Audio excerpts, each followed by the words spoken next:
हम जिएंगे तो इकट्ठे यही और मरेंगे भी दो कि पहाड़ अपनी जगह से हिल सकता है, इस्मतुल्लाह अपने अमीर की इताअत से इनहिराफ नहीं कर सकता। कि जितने तौहीद के दावेदार हैं अगर उन्होंने कैटेगरीज बनाइया वंजन तो अव्वल नंबर दे पक्के उवे मुवहिद होंदे ने जेड़े अलामा साहब रफीकों से रकीब बच्चे जो जल कर नाम लेते हैं,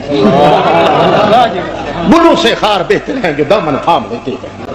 साडा इख्तिलाफ किसी नाल है ही। जितने तौहीदी लोग हैं इत्तेफाक कर, मेरी अपनी दिल की ख्वाहिश है, नया नज़म है पुराना है, बल्कि चलो मरकज़ी वालों को भी हम शामिल कर लेते हैं कि क्यों ना आप सारे जितने तौहीदी लोग हैं इत्तेफाक कर लें, सही है, मुत्तहिद हो जाए, जितना अच्छा होगा, बल्कि कुफर के ऐवानों में लर्जा पर पहुंच जाए। जितना नया नज़म है पुराना है, बल्कि चलो मरकज़ी वालों को भी हम शामिल कर लेते हैं। बिल्कुल। तो ये कोई ऐसी सूरत बनती दिखाई देती है, कोई ऐसा मुमकिन है कि ये सब लोग मिल जाएं?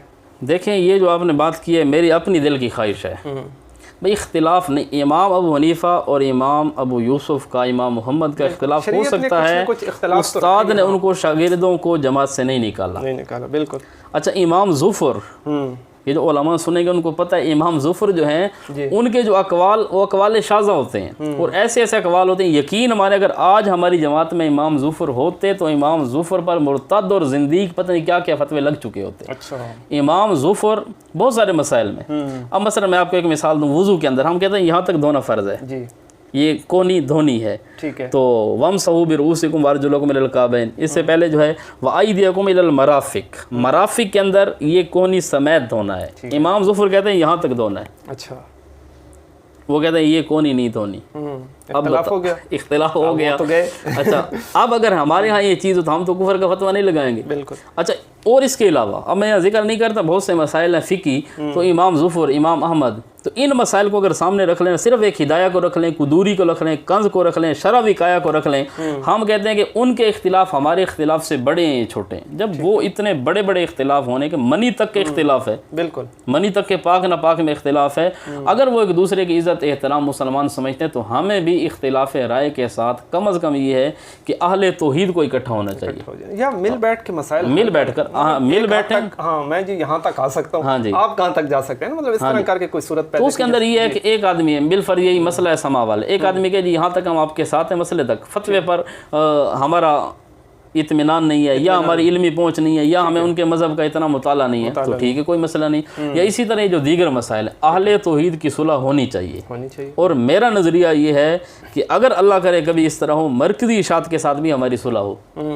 हमारे तो सीने वसी हैं और हम तो उनके पीछे नमाजें भी पढ़ते हैं, तौहीद वाले हैं, ठीक है, उनसे कुछ गलत फहमियाँ हैं, गलतियाँ हैं, वो हर एक में होती हैं, मिल बैठ कर वो गलत फहमियाँ दूर की जा सकती हैं, लेकिन अगर उनको बैठने के लिए तैयार हों। बाकी जिस तरह हमारा नज़म है या पुराना नज़म है, इनके अंदर भी अगर सुलह हो जाए, आपने जो फरमाया मेरे दिल की बात है, तो इंशाअल्लाह इससे बहुत बड़ा फ़ायदा होगा। और आज के दौर में तो ये ज़रूरी है, क्योंकि शिरक और कुफर यूशिकु अन तदा अलैकुमुल उमम कमा तदा अल अकलतु इला कसती, आपने फरमाया क़यामत के करीब सारे काफिर इस तरह इकट्ठे होंगे जिस तरह खाने वाले एक प्लेट की तरफ बुलाते हैं, सामने थाल पड़े, एक दूसरे कहते आओ जी आप भी आ जाओ जी, शुरू करो, आप भी हाथ धो लो, तो सारे काफिर इस तरह इकट्ठे होंगे और मुसलमान एक थाल की तरह होंगे।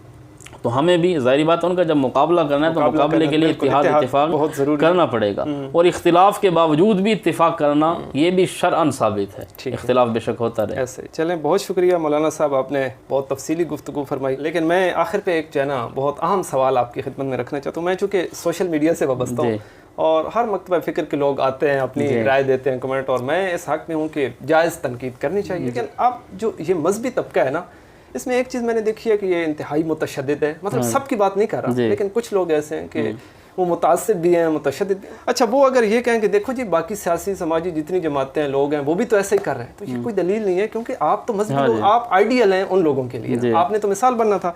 तो फिर कहीं जाके ये उलमा पे भी सवाल उठता है कि जी आप लोगों ने इन मजहबी लोगों की तरबियत करनी थी ना, ठीक है, इख्तलाफ करें, अपनी राय दें, लेकिन अखलाक के दायरे के अंदर रहते हैं। क्या मैसेज देना चाहेंगे नौजवानों? तो इस सिलसिले में अर्ज़ खिदमत यही है कि ये जो मीडिया का दौर है, जिस तरह आपने फरमाया, इसके अंदर उमूमन लोग क्या करते हैं, शैतानी करते हैं, सियाक सबाक से हटकर दरमियान से क्लिप काट दिया। उन्होंने शरारत की अपने व्यूज़ बढ़ाने के लिए, फॉलोवर बढ़ाने के लिए और कमाई के लिए दरमियान से थोड़ा सा शोशा छोड़ दिया। अब लोग नीचे फिर कमेंट वाले शुरू हो जाएंगे, वो एक को गाली देगा, वो दूसरे को देगा। ये बिल्कुल तरीकाकार गलत है। अब देखो भाई, कुरान मजीद की आयत ही अगर ये इतनी सी लगा दी जाए, ला तक़रबुस्सला, नमाज के करीब न जाओ, बिल्कुल, तो अब एक आदमी यहीं से मेरी बात लगा दे कि नमाज के करीब न जाओ, जो मुफ्ती साहब ने कह दिया।